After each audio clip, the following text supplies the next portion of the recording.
Hi viewers, in this video I will show you how I replaced the lower control arm on my Jeep Patriot 2009. First, I parked the vehicle on a level surface and the transmission shifter was put in park position. Naturally, the parking handbrake was also engaged and the opposite wheels were blocked in place with wheel chocks. The front right side of the vehicle was lifted up and secured with jack stands. For additional safety, I also kept the hydraulic floor jack in place. Then, when the working area was safe, I removed the front wheel and I was ready to work on the lower control arm. As you can see, the tie rod end had to be replaced, but it will be shown in another video. This video presentation will only be about the front lower control arm replacement. This kind of work should be easy to carry out. Normally, for this procedure, there is only 3 bolts to unfasten to be able to remove the control arm. But with experience, we know that anything can go wrong with those kinds of bolts. At first, when I checked the bolts, I took the time to spray some penetrating oil to make it easier to unfasten them. I began the bolt removing sequence with the pinch bolt that was holding the ball joint on the steering knuckle. First, on the other side of the knuckle, I kept the bolt stationary with my wrench and, on my side, I unscrewed the nut with the impact tool. If required, a pin punch can be used to extract the stuck bolt.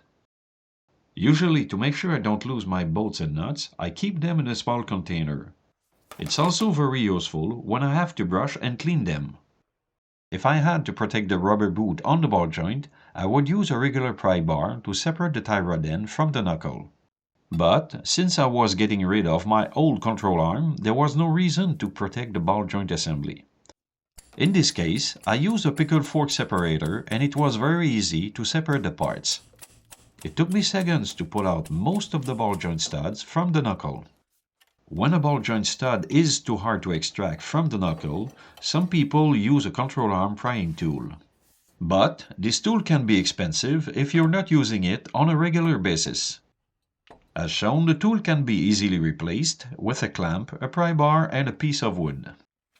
After, when the ball joint was fully separated, I continued the sequence with the rear control arm bolt.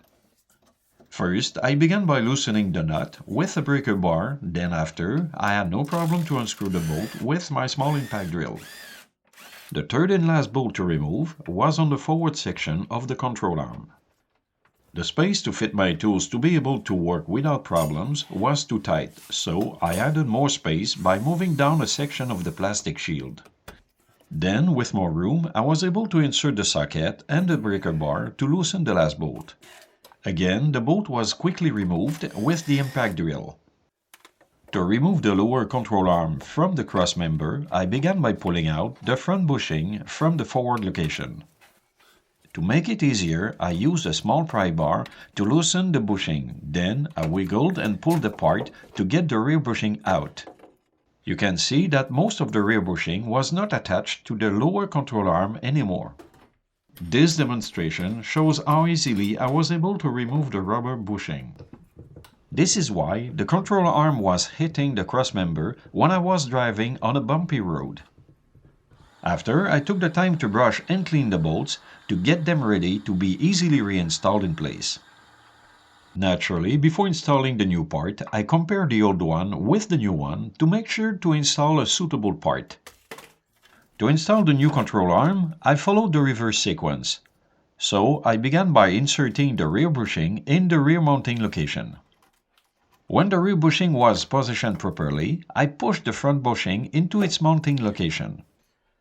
After, when the holes of the bushings were well aligned with those of the crossmember, the bolts were loosely fastened to maintain the control arm in position. Concerning the Jeep Patriot, there is no bushing preload requirement for the lower control arm. The company service documents recommend to keep the lower control arm with no weight or obstruction during the installation. So I tightened the rear mounting bolt while keeping the upper nut stationary. The torque was set to 135 foot-pounds. Again, with no weight or obstruction, I tightened the front mounting bolt. The torque was also set to 135 foot-pounds. The third and last connection to do was the ball joint with the steering knuckle.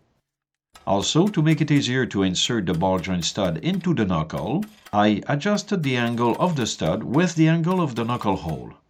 The stud was easily inserted, and the groove was well aligned to fit with the pinch bolt. Then the bolt was inserted and the nut was tightened. The torque was set to 60 foot-pounds. Before installing the wheel, I double-checked the overall installation, and everything looked okay, so I reinstalled the shield and the fasteners. At the end, the wheel was put back in place. Later, I drove the vehicle on the street and I did not hear the clunking noise anymore. I know that the other control arm is getting weak, so I am ready with this new one.